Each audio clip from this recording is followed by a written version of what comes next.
So next up, we have No question. a panel. It's Lightning in Exchanges and Finance panel.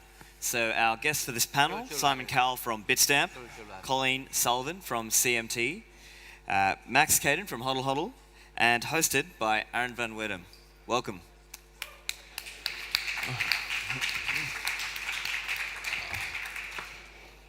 Thank you, Stefan. All right, welcome guys. Welcome everyone.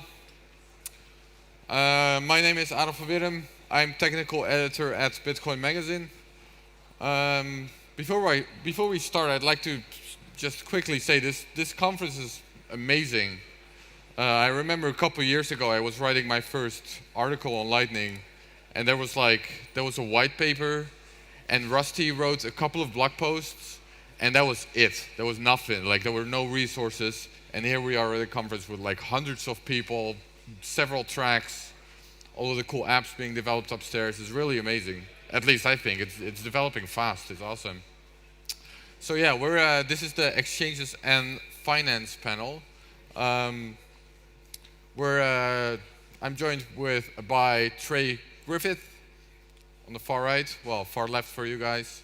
Max Keidun, Trey, no, I already had Trey. Colleen Sullivan, sorry, and Simon Cowell. I'll let you guys introduce yourself as well and quickly tell everyone what you're doing, why you're on the panel, or why you think you're on the panel. Well, we'll start on the left.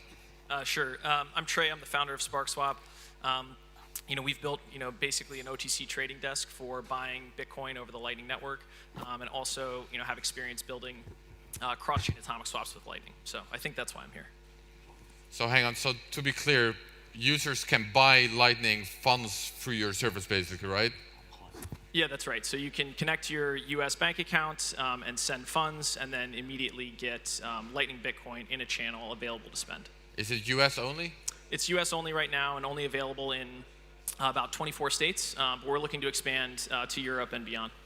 Right. So people send you guys fiat, and you give them a channel funded and all. And then if they start paying in Lightning, it goes through your node. It goes through you. It has to, right? That's right. That's right. Right. Yeah. So part of what we do is, we're well connected with the rest of the network. So it's easy for users to buy Bitcoin in a Lightning channel and then immediately spend it on, all kinds of different Lightning services. Right. As long as your node doesn't go down. As long as our node doesn't go down. Take care of that. Yeah. Max. Hi everyone. My name is Max. I'm CEO of Hodl Hodl, which is peer-to-peer exchange, which allows you to buy and sell BTC from other person, and we also have availability to do that through the Lightning channels. So basically, we are one of the few exchanges that are not only allowing depositing and withdrawing money from exchange via Lightning, but also trading via Lightning. Basically, you trade through our channels that we do. Is it only Lightning to Lightning, or is it also, can traders, does that make sense? Basically Bitcoin through the Lightning to fiat, and fiat through the Lightning to right, of course. Bitcoin. So we trade BTC versus fiat. Yeah, but it's users trading with each other. Yeah. Cool. Hi, Colleen Sullivan, CEO, co-founder of CMT Digital. We're a subsidiary of the CMT Group, which is a 22-year-old proprietary trading and investments firm headquartered in Chicago. We have three divisions. We've got a proprietary trading arm where we trade globally on crypto, spot, and derivatives exchanges. We have a venture investing unit. We've got 22 companies in the crypto blockchain space that we've invested in, including 2 in the Lightning space. And then we also do quite a bit of legal policy engagement. Which are these 2? Sorry? Which are the 2 you invested in? Oh, one is undisclosed and the other is Zap. All right, you're not going to give us this scoop right now. And you're also working with Zap, right? Yeah. Yeah, so you're a liquidity provider for Zap. That's right. So that's also Zap users buying Bitcoin on the Lightning channel. Yeah, so Zap has built in the ability for users to buy Bitcoin straight with fiat through their Zap wallet, which is really fantastic versus having to take Bitcoin from a different wallet, transfer it into Zap, and then enter the Lightning network. And you're getting the Bitcoins for Zap basically yeah, from so we're a number sort of the, exchanges. Yeah, we're the liquidity provider for now on the other side of that. Yeah, but obviously you buy the Bitcoins on chain then, right? And then it sort of transfers. That's right. So we're connected to a bunch of different crypto spot exchanges and other OTC desks. So we source best price for the Bitcoins. Yeah. Simon, yeah, gotta hand the mic. Hi there, I'm Simon Cowell. I work at Bitstamp as head of corporate development. I'm also now co-founder of the Zebedee Lightning Gaming demo upstairs. So Bitstamp, is obviously a leading crypto exchange, probably like the longest serving crypto exchange and a critical fiat to Bitcoin on-ramp, serving the ecosystem for 7 years, which I think is the longest standing exchange. And jump to why am I on the panel? Yeah, why are you on the panel? So we don't offer any Lightning services yet, but given that Bitstamp is such a core piece of infrastructure, and also, we have millions of crypto users. We believe in the future of Lightning, and we're experimenting internally. And so for us, it's about figuring out, in what ways can we work best with the industry to make that happen in the future. If that's the path, then I suppose we can get into more detail about that. You're running a Lightning node at Bitstamp, right? I remember this being in the news. Yeah, so maybe it was 4 or 5 months ago. So this is like a very high-level management project to run a node and figure out what it means to be a responsible actor there in terms of running a well-balanced node and a secure node. What we're really interested in right now is the security aspect of it. For when we start, when it goes live to our users, we need to make sure that we're not messing up. Yeah. Oh, there's the clock. I was looking for the clock. Okay, got it. Found the clock. Let's start with you, Simon. You want to get more into that? When? Yeah. When Lightning? That's what everyone's Simon. been asking me. So I have a very well-rehearsed answer as to when is Bitstamp switching Lightning on, and the answer is I don't know. So there's a few issues that we need to talk about. One is and I probably Bitstamp and BitMEX research are also sponsoring the conference. There's a few exchanges which are really ideologically and philosophically aligned, and the reason we don't just switch it on is there's a whole host of other non-Lightning related stuff. So there's first of all, there's the security issue. Once we start, it creates a huge headache. If Lightning isn't yet battle tested for a number of years.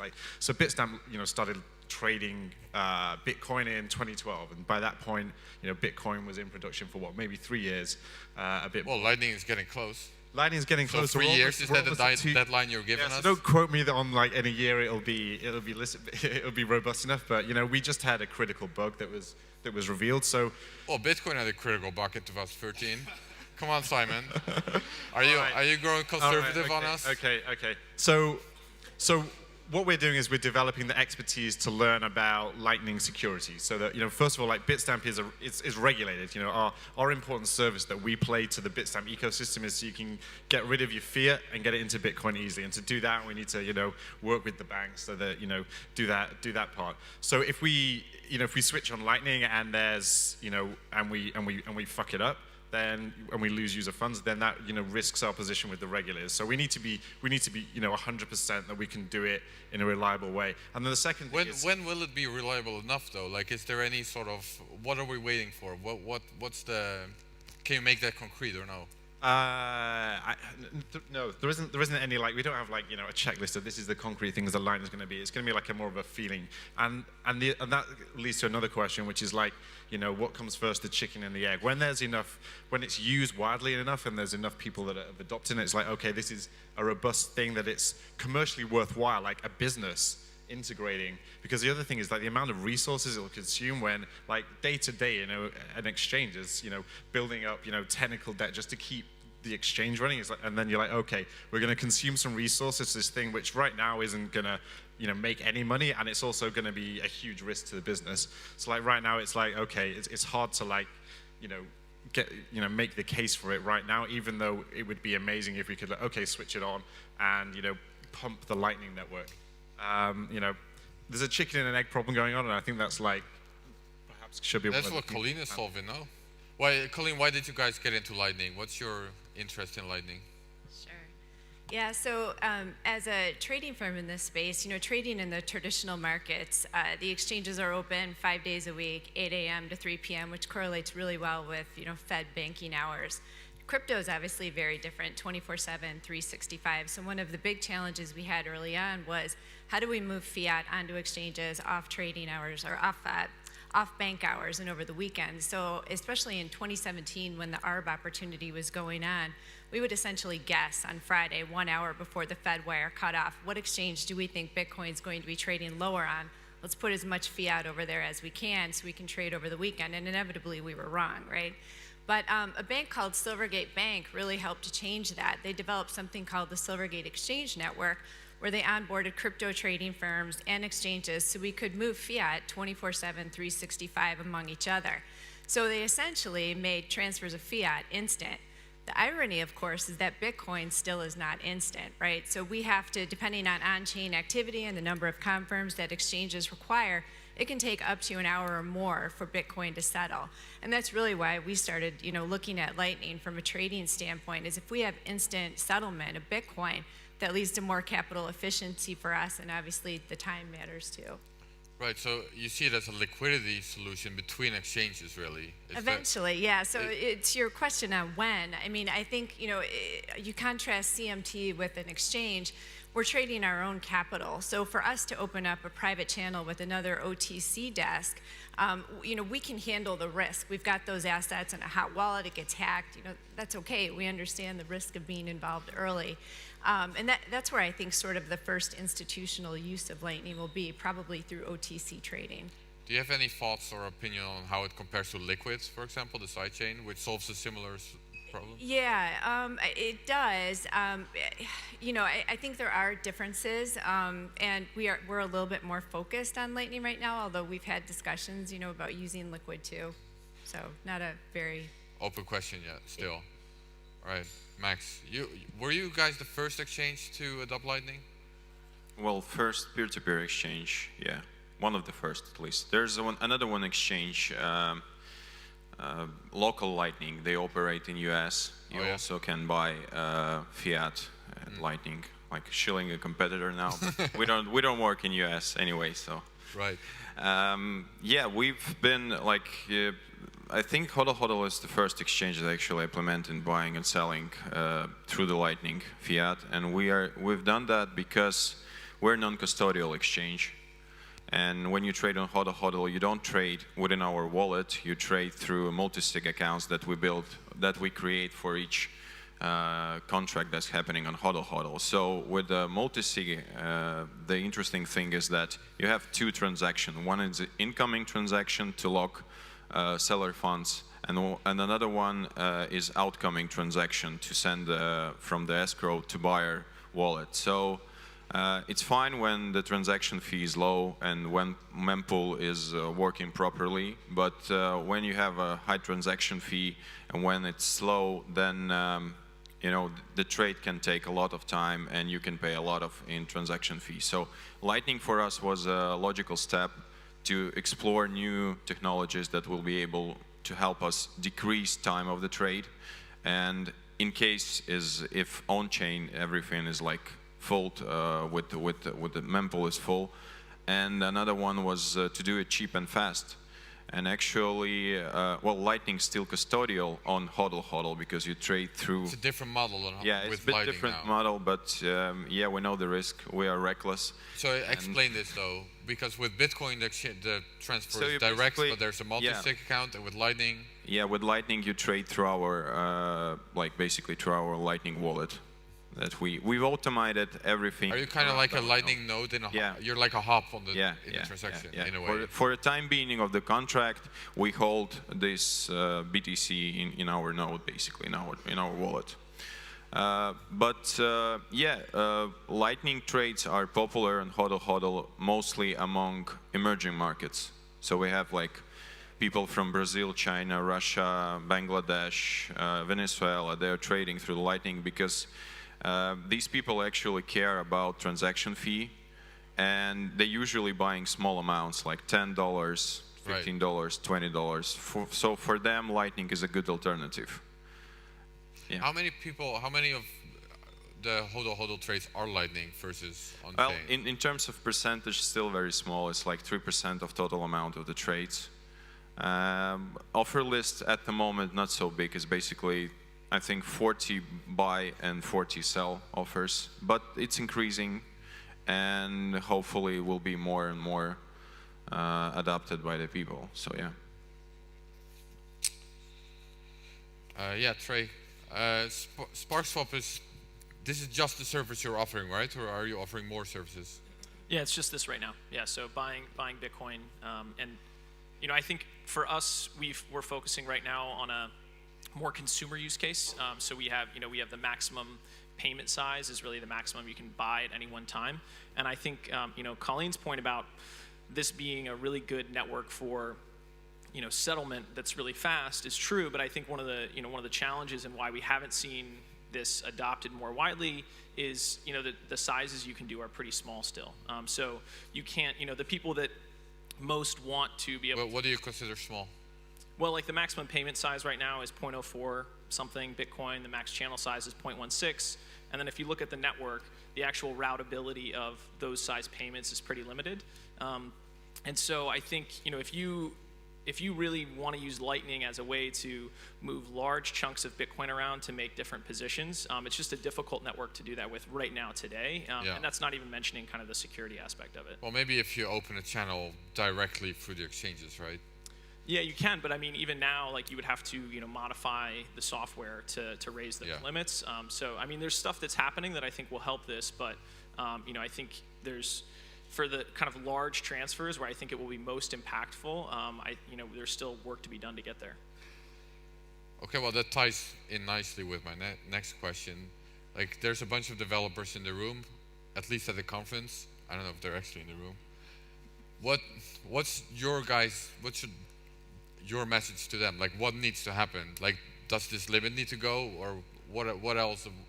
What's your request to the developers? Well, I think a precursor to the limit, and I'll maybe try to answer Simon's question for when he'll be ready. Security is a huge deal. Key management, how that's handled, is a huge deal, and also high availability. Right now, as you mentioned, if our node goes down, our users can't buy Bitcoin. They can't use their they'd have to go to the chain in order to send it somewhere else. And so, being able to have this software that is able to be really secure, not as secure as maybe cold storage, but much more secure than it is now, and being able to have really high availability, kind of enterprise grade, I think are two big barriers that I see at least. Max, do you have anything? Well, yeah, What's your request? I could agree that security is the main reason. So basically, also being more like developing Lightning as a more stable technology, because like we are facing some problems sometimes during our trades.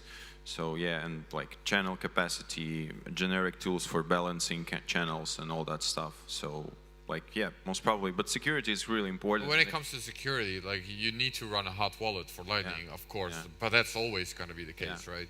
Well, for HODL would be great if we have something similar as like we do now, non-custodial on-chain. And it would be really great to do to create some kind of similar model. I know that people are working on that, to have some kind of opportunity to do this non-custodial as well on the Lightning. I don't know, I'm not a technical person, I don't know whether it is possible, but still, and I understand Simon when he says that, security is the main reason, because you literally can lose funds from like customer funds, and they will most probably blame not the technology that you're using, but you as an entity. So, yeah. Colleen, do you have any requests? Yeah, I'll just quickly add. I mean, I should have qualified all my comments by saying like there are significant impediments right now today to doing what I'm describing. So I completely agree. I mean, like security, liquidity management, there's a lot. The other thing I would add, I don't know if we have any lawyers in here, but I think the other challenging part with Lightning, at least in the United States, one of the primary frictions is tax. So in the United States, Bitcoin is treated as property and not a commodity for tax purposes. So that means if you go to buy a cup of coffee at Starbucks and you use Bitcoin, it's a reportable tax transaction where you've incurred capital gains or losses. It's not as if you're using cash and you've got sales tax. So I think that's one of the issues that is sort of needs to be sorted out, where we need some de minimis exemption or something so that Lightning payments can just move forward quicker, which is why we started to look at trading as sort of a first use case, maybe, because we don't have that friction when we're trading. Yeah, as opposed to spending where you have the friction. But with trading, you also have capital gain tax, no? Yeah, which we're fine with. Yeah, so we're marking to market, so that all of that is fine.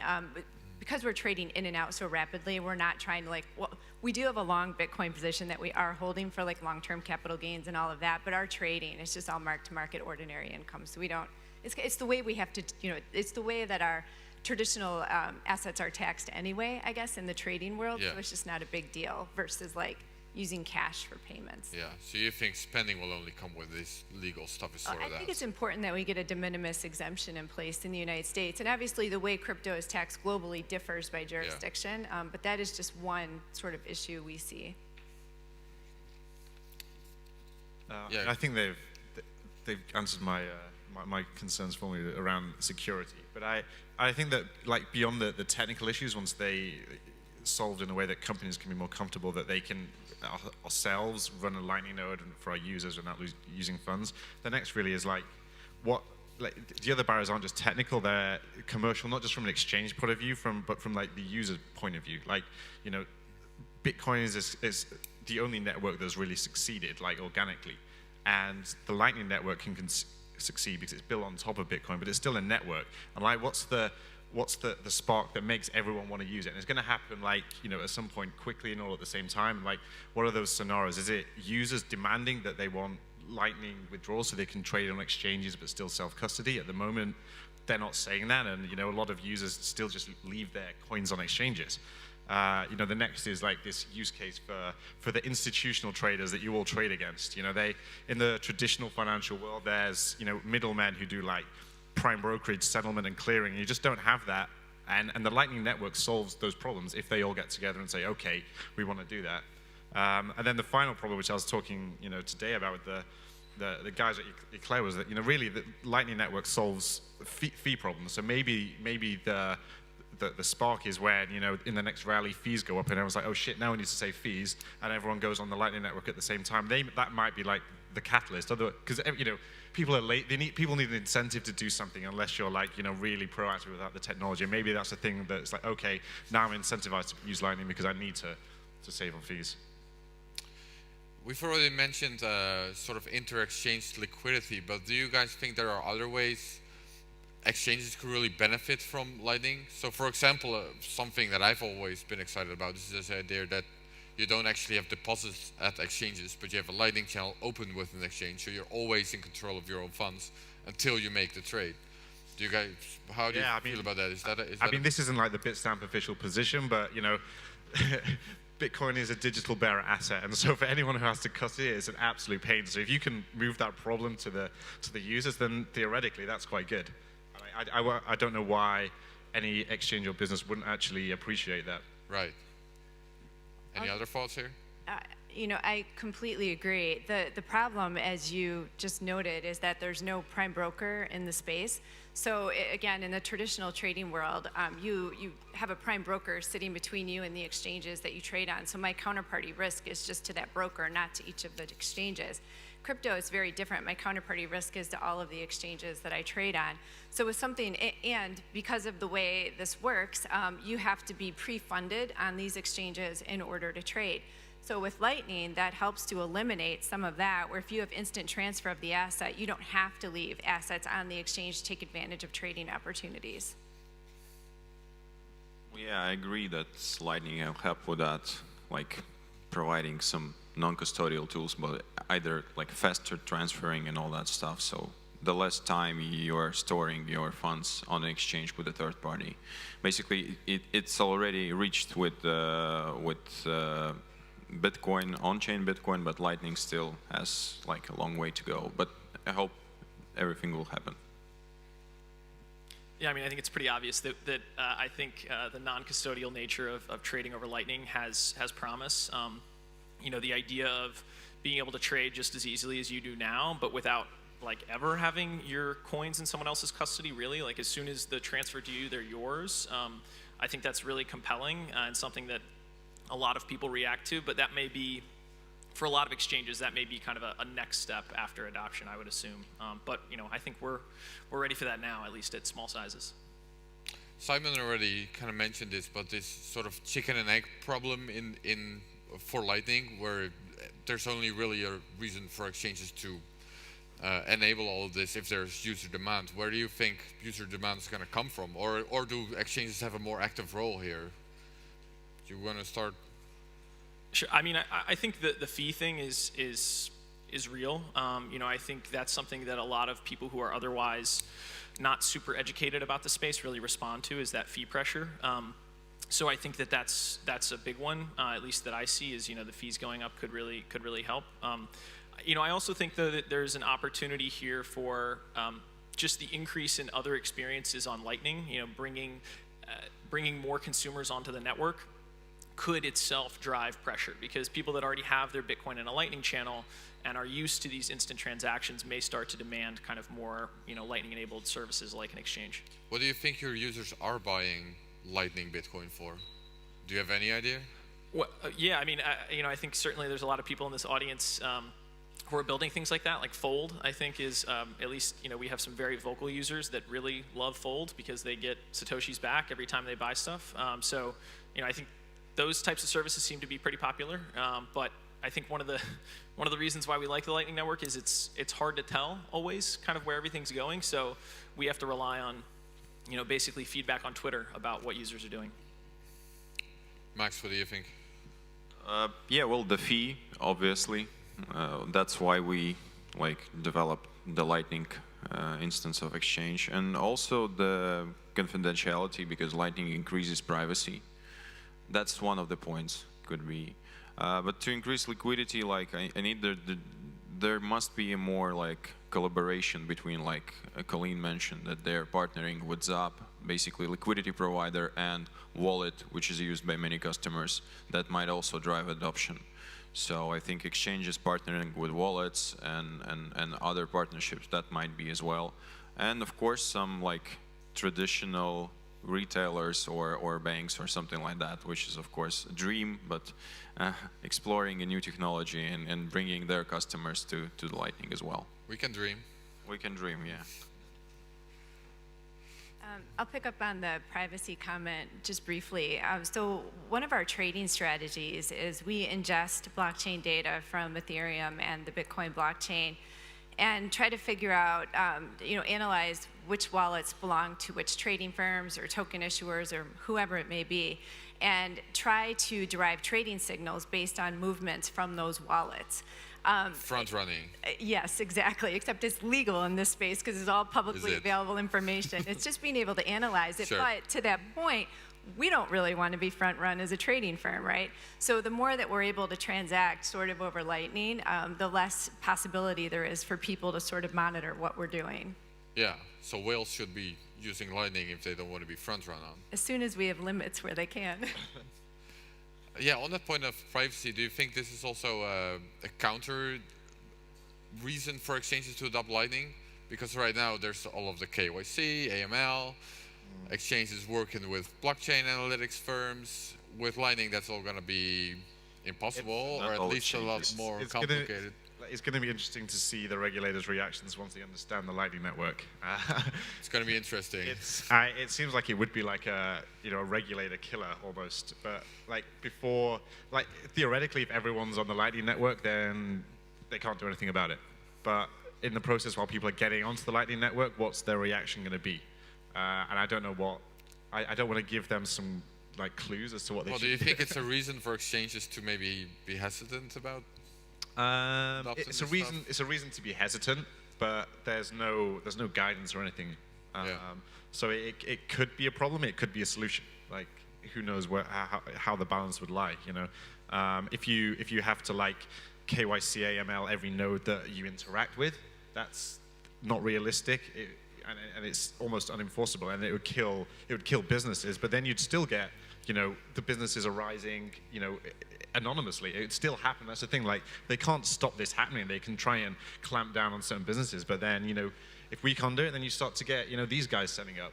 It's. Yeah, how are you guys gonna adapt to the AML KYC stuff with Lightning, Max? Well, we'll see.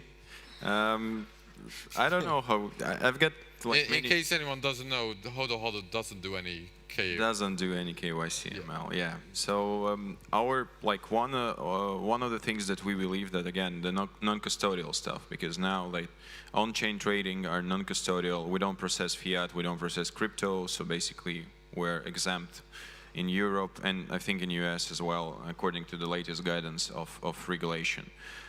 With Lightning, we hope that there will be non-custodial solutions on the Lightning. And yeah, but we will see when they come. Trey, do you guys do KYC AML? Yeah, we do. So, yeah, I mean, we're onboarding people. We operate in the U.S. I mean, that's why we're only live in 24 states. Right. You know, you have to. Lightning is so new that you just literally have to like read the laws of every state to figure out kind of what bucket you fall in. So, you know, I mean, that's kind of a choice that we've made, is that's the audience that we want to serve, and so those are kind of the rules that we have to play by. But I do think, you know, from talking to lawyers and other kind of people that are active in the space, that it feels like people just got comfortable with Bitcoin. Like, okay, we understand kind of how this works, and we understand how we're gonna, you know, make this apply to the rules. And now you're like throwing this whole other thing at them, where they're like, oh, I just totally don't understand this anymore. And so I think for some, it's kind of like starting over and resetting, you know, what their expectations are, because like you said, a lot of the tools that I think some people have come to rely on just don't really work anymore. And so I think it will just take time for people to develop kind of a common understanding of how we can, you know, apply existing rules to this new network. Well, at the very least, it's not a showstopper for you guys, clearly. At the very least, it's, you know, you're operating, so it's not a showstopper. Yeah. Or it's a showstopper at 26 states. What was the math? Right, yeah. Yeah, so I mean, I think as a business, you have to kind of take some business risks and kind of interpret the rules. But the fact of the matter is, the rules are not clear right now. You know, there's not precedent. So you kind of have to do your best interpretation and then live with the risks as a business. Yeah.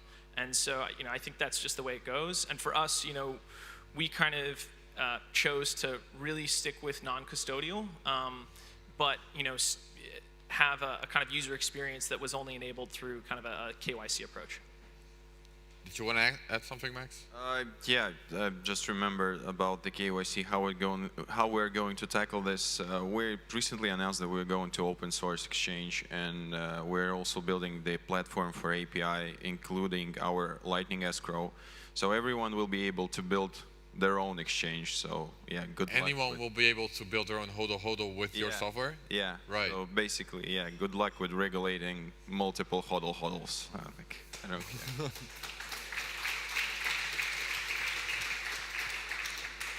Colleen, did you want to add something on the KYC AML stuff? No? All right. We got about 6 more minutes. Did we go through all the topics? I think so, yeah, I mean, more or less. On the other thing I like, the chicken and the egg problem is this, like, the union asks, what are people using Lightning for? And it's like, you know, we got to create that user demand. And so with Lightning, we have a peer-to-peer digital streamable, like, payment system, magic internet money that works. And that'll enable like new business models that haven't yet been conceived. And so, like, you know, like for me, like what's going to make this happen isn't all of us, like, you know, crypto geeks and traders just like using it more. It's going to be like someone's going to develop something and go out there and bring in a whole new load of users from like different industries. Do you mean exchanges specifically? Like no, new I mean, like you guys out there, you know, building something. And, you know, we're seeing it upstairs with like the demos and people like experimenting with like, you know, Lightning and especially like hardware. I think like gaming is one area which can be disrupted, but, you know, it's going to take someone going out and disrupting other industries that aren't, you know, full of crypto guys and develop, you know, creating that demand. Yeah. Well, what about new profit models for exchanges? Do you think that's possible? Like liquidity provider, well, or, you know, running a node and but that doesn't, stacking those sats on fees? That doesn't create new user demand though. That's just like us, you know, trying to, you know, serve the same user base and generate more revenues. If we're talking about, you know, Lightning taking off, we need to bring in more users. I think, and create applications that they would want to use. I'll just second that. I mean, right now, from like a trading and exchange standpoint, I think we talk about it a lot because we sort of view it as the first real use case of blockchain technology, of billions of dollars in crypto assets moving across chains daily. But we're kind of stuck here, like at 216 billion or whatever it is. So we really do need to generate, new applications for new users. It's just now trading does tend to be sort of one of the primary use cases, for better or worse. But I'm totally with Simon. I mean, and I think gaming is a great use case for Lightning. It has to go beyond trading. Like, not everyone in the world is going to be a trader. Like, Yeah, we're waiting. We can't wait. I mean, I'm not even a trader. Like, Yeah. Do we have any? Did you want to add something, or No, like shall we go to audience questions? Yeah. Are there any? Are there any audience questions? Right there. Is that Udi? No. James. Patrick. Yeah. That's it, right? Yeah, Patrick. Patrick, go for Yeah. it. So I have a question. So this is more of a. So for example, Lup had a very good comment yesterday that 50% of transactions on Bitcoin are exchange to exchange, and that's something Lightning could help with. You have a Lightning channel between these exchanges, and they send the coins back and forth. And I like Colleen's comment about in traditional finance, there's a broker who's the intermediary between the exchanges. The question is, like, what I've been thinking of is that if you had like a new broker in the Lightning world, you had the channels, is that something that exchanges want? Do exchanges want to be well connected with other exchanges? Because then I could move my funds from exchange A to exchange B really quickly for some arbitrage moment. Oh. I think that's one yes. Yeah, so I'm just interested from the exchange perspective. Do exchanges want to be well connected to other exchanges? Or do they like the fact that people are locked into an exchange? That I don't know, so I'm going to throw it out there. yeah, I guess it's both. I mean, there's definitely a need for like better inter-exchange connectivity, and like so businesses have tried to do that. If it's said like with traditional models, like there's Noble Bank tried to do that, and they failed. And I think you're right that is wanted, but it still needs like we're not there yet. And so like the next step could be exchanges working with other big crypto businesses and just like at the back end battle testing it between themselves. And we're kind of getting there, but there's two big exchanges here at the conference. It needs more than that, I think. But like it's not happening yet. Yeah, and from a trading firm standpoint, I mean, we would love that. We keep waiting for some kind of a prime broker to step into the space, and it's not happening. And so I think in some ways, Lightning can kind of act that way. What's interesting, someone mentioned earlier that one of the challenges with Lightning is you have to be fully collateralized, but that's the way we have to trade today anyway. So we have to trade fully collateralized plus leave our assets on exchange, take advantage of opportunities. So it's a step in the right direction. And I do think there will be firms that will provide the financing that we would typically get from a prime, and they can do that within the Lightning area. Again, it's so early though, but that's like the utopia. All right. Any other questions? Right there. It's not where I was pointing, but it's fine. Another question there.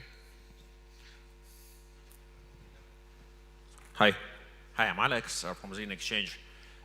Actually, you discussed an interesting topic today about Lightning becoming a solution for off-exchange post-trade processing.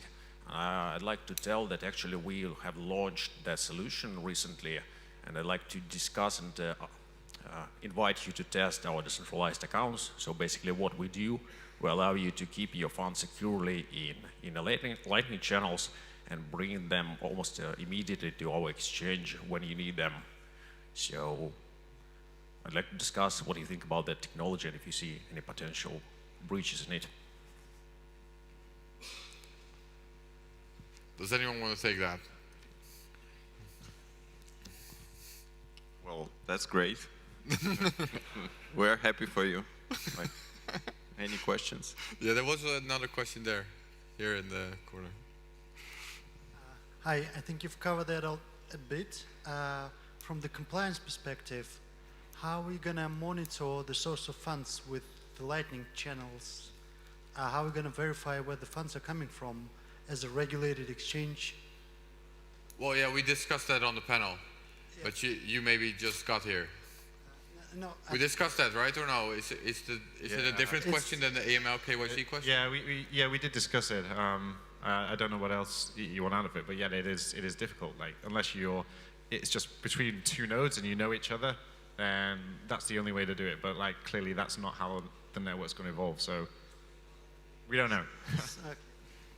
All right, that's our time. Thanks, guys. Thanks. Thank you.